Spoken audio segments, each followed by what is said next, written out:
युवा नेतृत्व, नई सोच, अब बदल रही है राजनीति की दिशा। जोश भी, जुनून भी, अब सत्ता तक पहुंच रही नई पीढ़ी। जी हाँ, देश की राजनीति में बड़ा बदलाव दिख रहा है, जहां अब सिर्फ अनुभव ही नहीं बल्कि युवा ऊर्जा भी अहम बनती जा रही है। आंकड़े बताते हैं कि संसद में औसत उम्र करीब 56 साल है, लेकिन 35 साल से कम उम्र के सांसदों की संख्या धीरे धीरे बढ़ रही है। 2019 में जहां ऐसे 21 सांसद थे, वहीं 2024 में यह संख्या बढ़कर 25 हो गई। यानी युवा अब अपनी मजबूत मौजूदगी दर्ज करा रहे हैं और इसका असर राज्यों में भी साफ दिख रहा है। नमस्कार, मैं दिव्या और आप देख रहे हैं CGNN लाइव। देश की राजनीति में युवा नेतृत्व की चर्चा अब आम हो चुकी है। संसद के आंकड़े बताते हैं कि युवाओं की भागीदारी धीरे धीरे बढ़ रही है, लेकिन अभी भी यह संख्या सीमित है। इसके बावजूद एक बात साफ है कि नई पीढ़ी अब राजनीति में सिर्फ दर्शक नहीं बल्कि भागीदार बन रही है। अगर छत्तीसगढ़ की बात करें तो यहाँ यह बदलाव और ज्यादा स्पष्ट नजर आता है। पिछले कुछ चुनावों में कई युवा नेता सामने आए जिन्होंने अपनी अलग पहचान बनाई है।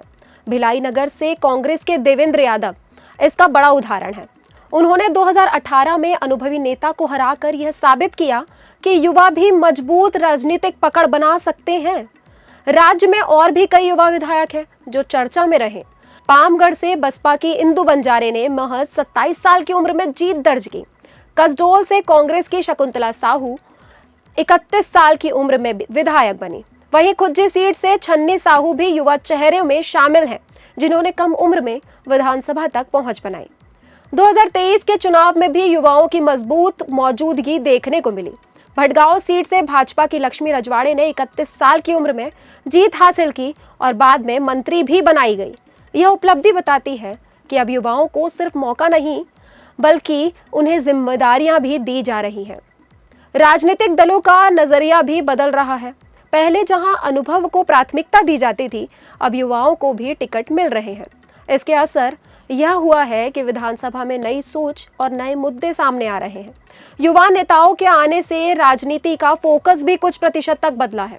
अब शिक्षा, रोजगार, तकनीक और विकास जैसे मुद्दे ज्यादा प्रमुख हो गए हैं। युवा नेता इन विषयों को बेहतर तरीके से समझते हैं और जनता के साथ सीधे संवाद बनाने की कोशिश करते हैं। कुल मिलाकर छत्तीसगढ़ में युवा राजनीति का उभार एक बड़ा संकेत है। यह बदलाव सिर्फ चेहरों का नहीं बल्कि सोच का भी है। आने वाले समय में यह तय करेगा कि राजनीति किस दिशा में आगे बढ़ेगी और इसमें युवाओं की भूमिका कितनी अहम होगी।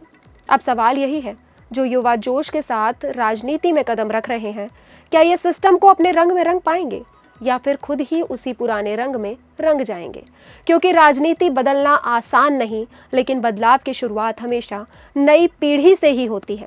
आपकी राय कमेंट में जरूर बताएं। जानकारी पसंद आई हो तो लाइक और शेयर करें। फिर होगी मुलाकात नई जानकारी के साथ। तब तक बने रहें CGNN लाइव के साथ।